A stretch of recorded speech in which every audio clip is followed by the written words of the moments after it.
Καλησπέρα σας. Σας μιλάει εκπρόσωπος της τρίτης κοινότητας αεροποσκόπων Κηφισιάς.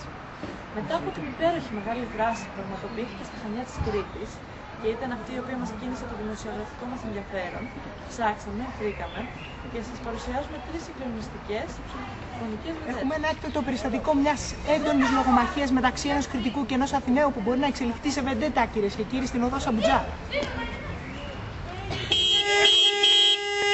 Ρε πλάχα απ' τη μέση! Κάτσε με καπέλι! Τους αλάβανα να περάσω! Κάτσε πλάι με καπέλι, δεν ξέρεις σε μέλη! Ας τα μέλια ρε και πάτα να φύγουμε! Αυτά στην Αθήνα και όχι εδώ πέρα, κατάλαβε! Γιατί ρε, τι θα γίνει να μαρτύρεις! Ρε κάτσε πλάι μας σε λέω! Να πας κανένα ξύλο! Ποιος, εγώ? Εσύ ρε! Εγώ ρε, τι να Όχι φίλε! Κυρίες και κύριοι, ένα έκτακτο επεισόδιο εξέσπασε στα Νόγια, ένας καυγάς που μπορεί να εξελιχθεί σε βεντέτα. Άντε μίγω ρε παλικάρια! Άντε μίγω ρε παλικάρι! Επίγαμε ρε καπέλια! Στην υγεία του Λεβεντογιαννάκη τον ωραία!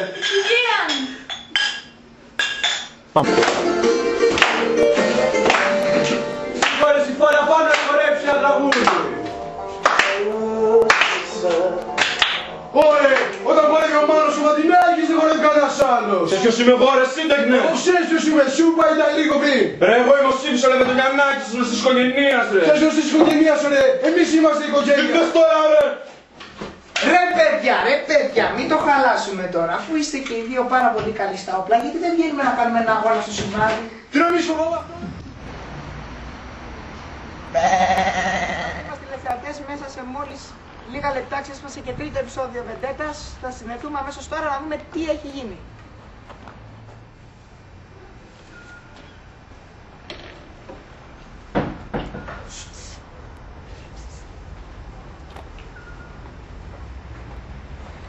Πήγαινε Πανθέρα!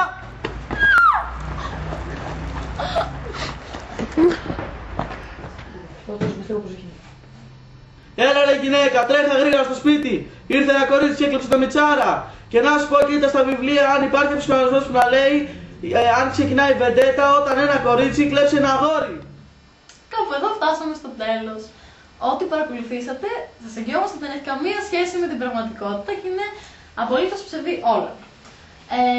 Έγιναν όλα με πάρα πολύ κέφι και καλή διάθεση. Οι συντελεστές αυτού του ρεπορτάζ σας ευχαριστούμε πάρα πολύ που το παρακολουθήσατε. Γεια σας.